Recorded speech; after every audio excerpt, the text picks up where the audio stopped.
അതെ ചേച്ചി നോക്കി. എന്താ? അതൊക്കെ പിന്നെ ചെയ്യാം. അതെ ഇത് കാണ്, ഇത് നോക്ക്.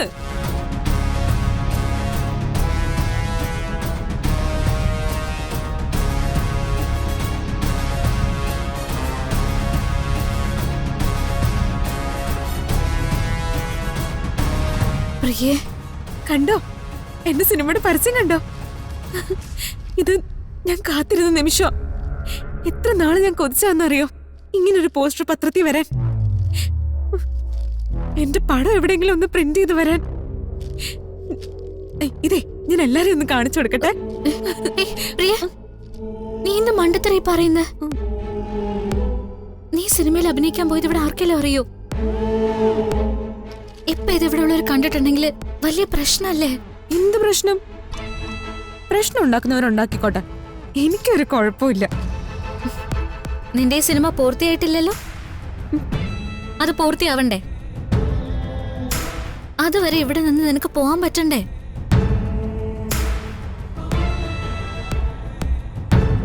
ഞാൻ പറയുന്നത് കേൾക്ക്. ഇപ്പൊ തൽക്കാലം ഈ വീട്ടിൽ ആരും കാണാൻ പാടില്ല. എന്റെ ഈശ്വര, ഇവിടുത്തെ ബന്ധുക്കൾ ആരെങ്കിലും കണ്ടാ നിമിഷം വിളിക്കുമല്ലോ. ആ അതൊന്നും കുഴപ്പമില്ല, എന്നെ പോലിരിക്കുന്ന വേറെ ആരെങ്കിലാണെന്ന് വിചാരിച്ചോളും.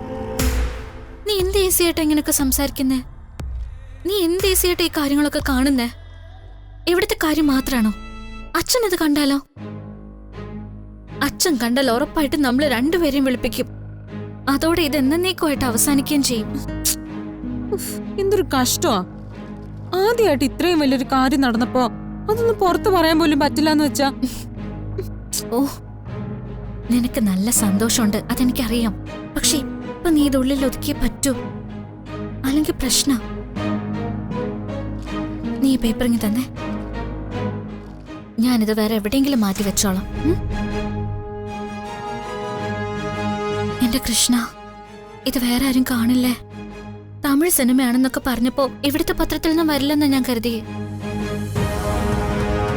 അതാ ഞാൻ സമ്മതിച്ചു പോയേ. ഇവിടെയുള്ളവരോ അച്ഛനോ ആരറിഞ്ഞാലും എനിക്ക് ഒരു പ്രശ്നവുമില്ല. അങ്ങനെ അറിഞ്ഞ പ്രിയങ്കയെ സിനിമയിലേക്ക് വിട്ടത് ആരാ? രാധിക. ഏത് രീതിയിൽ നോക്കിയാലും എനിക്ക് ലാഭം. ഞാനേ എന്റെ കൂട്ടുകാരികളെ വിളിച്ച് പറയട്ടെ. ആരോടും പറയണ്ടെന്ന് ഞാൻ പറഞ്ഞില്ലേ? എന്റെ കൂട്ടുകാരികൾ എന്താ ഇവിടെ വന്ന് കൊട്ടിഘോഷിക്കാൻ പോവാണോ? ഇനി അവരൊന്നും കാണരുതെന്ന് ചേച്ചി പ്രാർത്ഥിക്കണ്ട കേട്ടോ. അച്ഛൻ കാണരുതെന്ന് മാത്രം പ്രാർത്ഥിച്ചാ മതി.